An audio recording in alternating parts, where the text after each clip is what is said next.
Hello everyone, Nina Garcia here, host of Cocoa Caliente, and today I have a beautiful special guest author, Trish Tyne Salmon.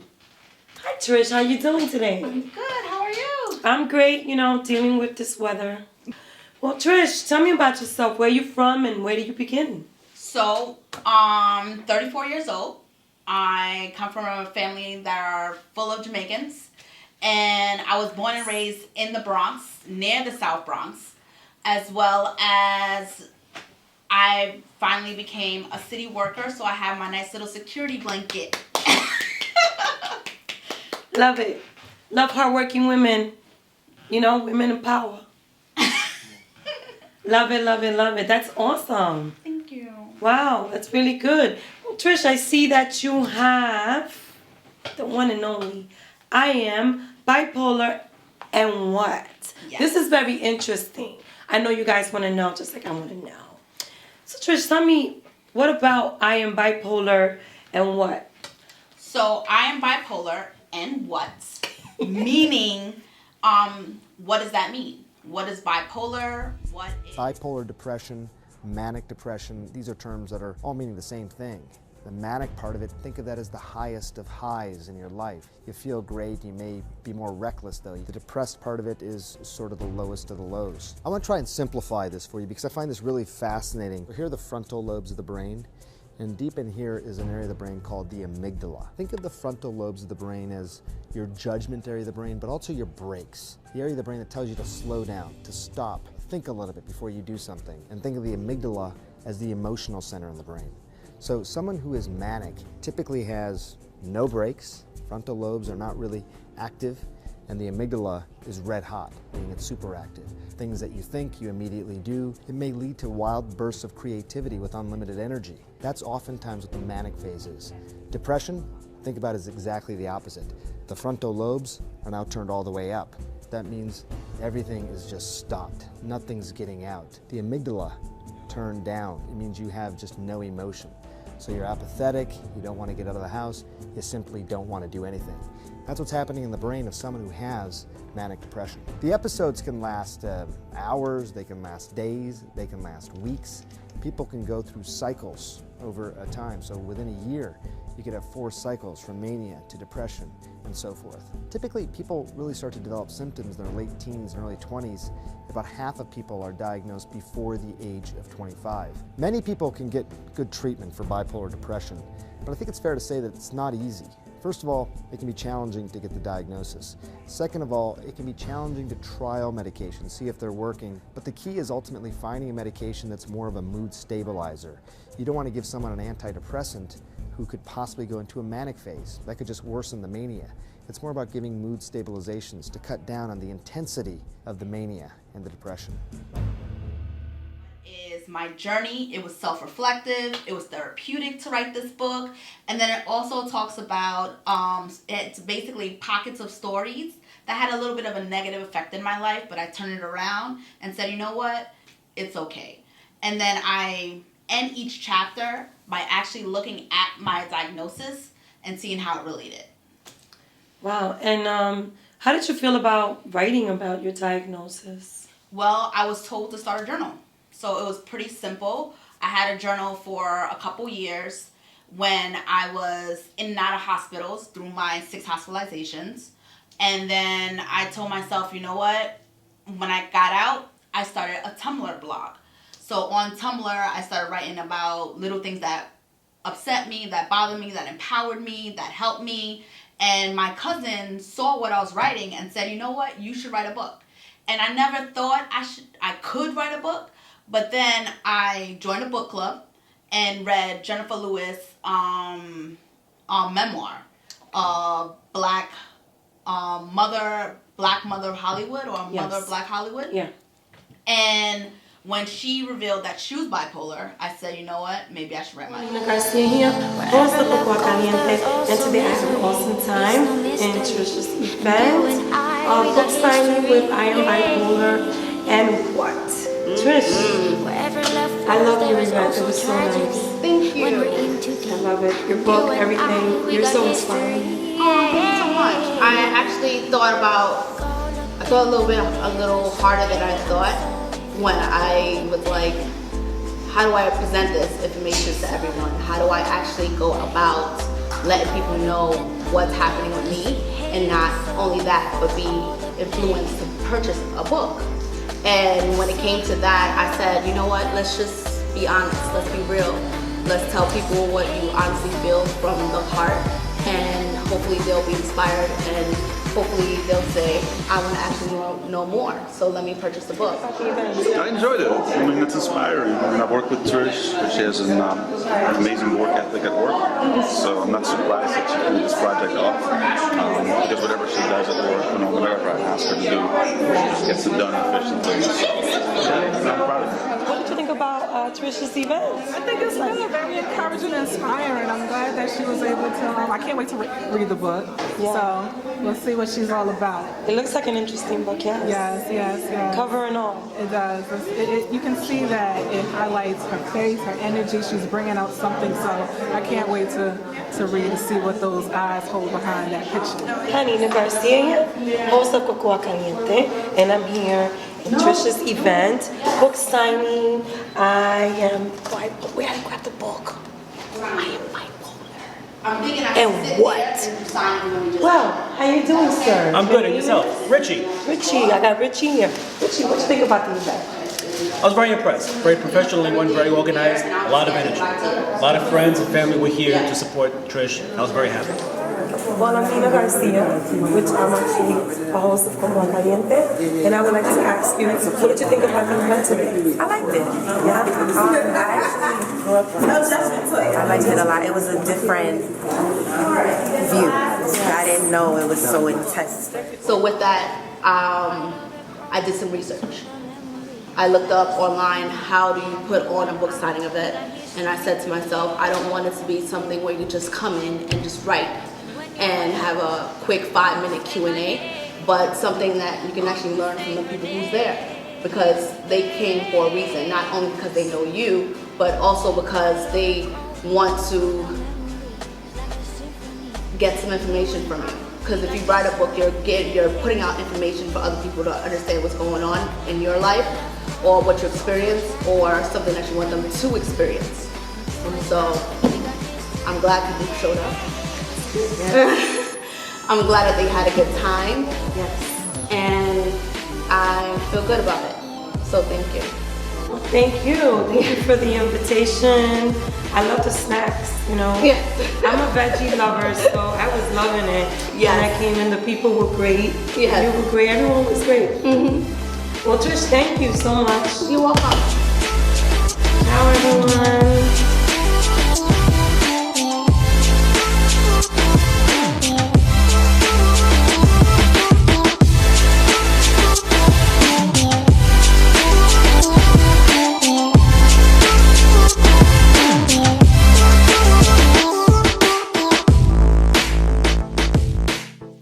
And there's nothing wrong with that. I think you writing about bipolar and expressing your emotions about it, it's important for those that are also battling.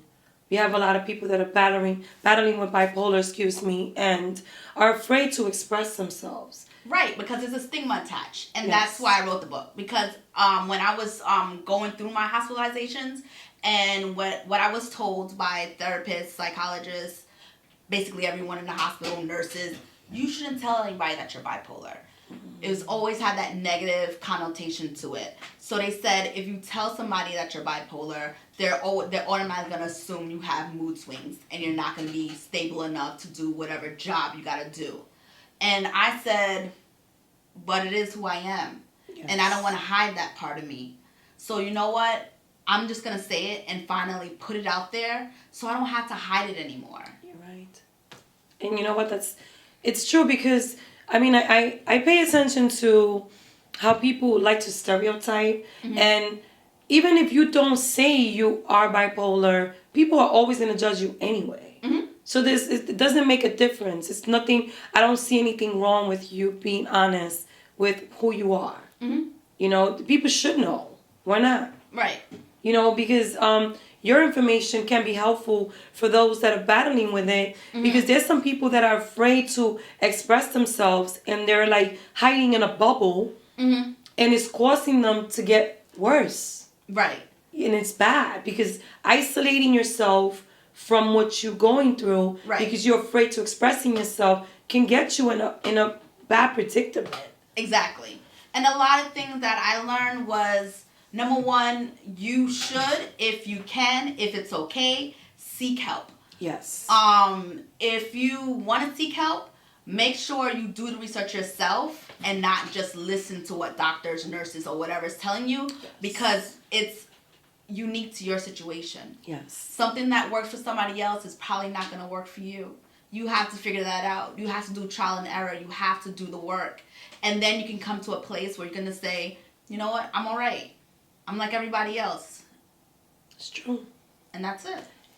You know, like I'm interested in knowing, since you got help, you know, and you were able to write this book, because writing a book, it's like opening up to a lot of things that you never opened up to. Right. And it's kind of helpful, therapeutic.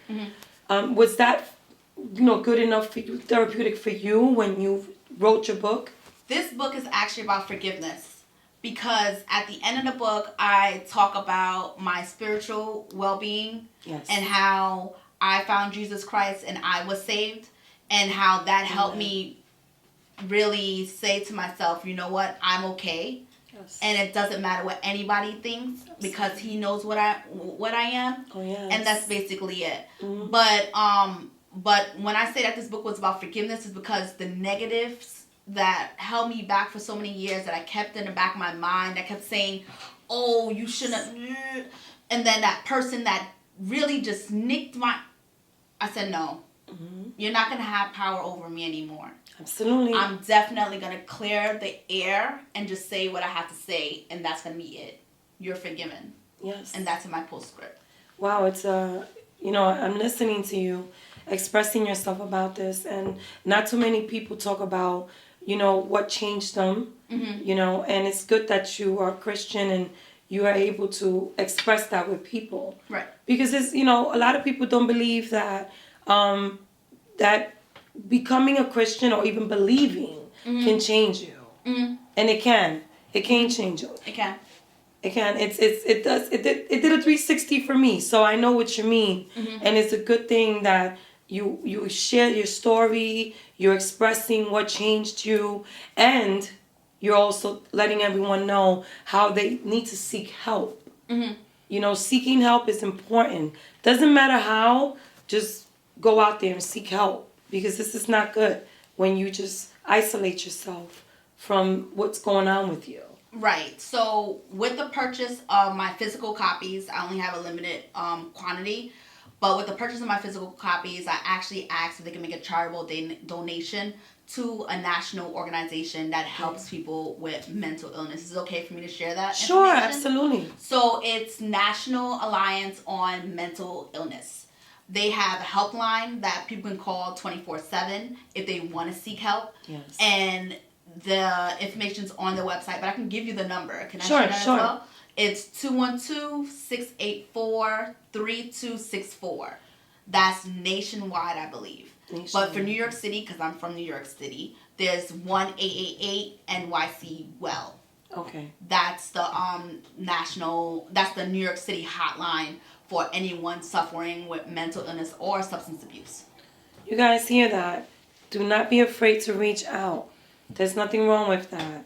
You're not going to be judged, because regardless of what, people judge you anyway, whether you seek help or not. Right. People judge you if you got a pair of pink sneakers on, people, okay? I mean, I'm just, I mean, it might sound crazy, but you know what I mean. It's like, you walk outside in pajamas, they're like, what does she got on? Why? So, I mean, Yes. It doesn't matter what you do. People are always going to be stereotyping. So tell me about your book signing. Are you going to have one? Yes. I'm probably going to have one and only at Olivet Gospel Church this Saturday, February 29th from 11 to 3. You can take the 5 train to get there. It's the last stop, East Chester Road, Dyer Avenue. And I hope a lot of people come out. I hope I sell all my physical copies. And hopefully an ebook will be available in the future. Wherever love goes, there is also misery. It's no mystery. And you and I, we got history, yeah. Wherever love flows, there is also tragedy. When we're in too deep. And you and I, we got history, yeah.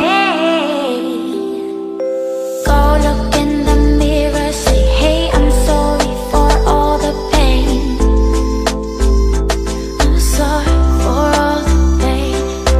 Go look in the mirror, say, hey, I'm sorry for all the pain. I'm sorry for all the pain. Go look in the mirror, say, hey, I'm sorry for all the pain. I'm sorry for all the pain.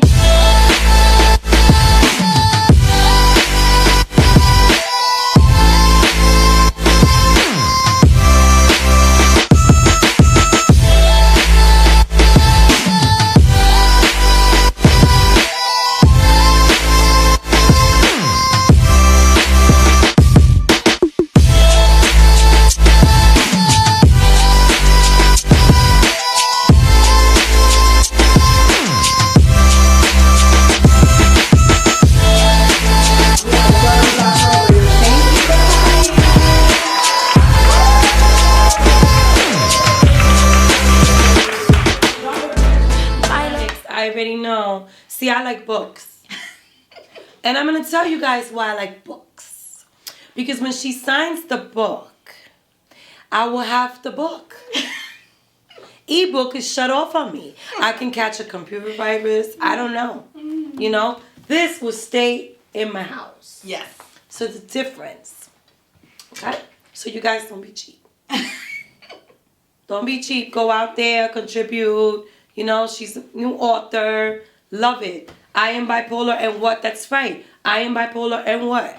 You know what I mean? Exactly. Like, you know, I love this. I love it. It's so pretty. I love the picture. I love everything about it. You know? Trish, tell everyone where they can plug you at. Okay, so I'm available on most social media platforms. Yes. Facebook, Twitter, Instagram. Trish Tyne Works. TrishTyneWorks. The same thing on all three. You can also find me on LinkedIn. If you want to know a little bit more about my business history, I plug my book on there as well. And you can also email me, trishtyneworks@gmail.com. You guys hear that? And Nina Garcia, host of Cocoa Caliente. I'm enjoying my night as always. And don't forget, I am bipolar and what? Go out there and get it. And she told you how to get there, okay? You can take the 5 train, people. Oh, Lord. Well, you know, guys, love you all. See you soon. Don't you forget to subscribe. Press the subscribe button. It's free, okay? It's free. And my information is underneath if you guys want to reach me. Love you all again. Bye.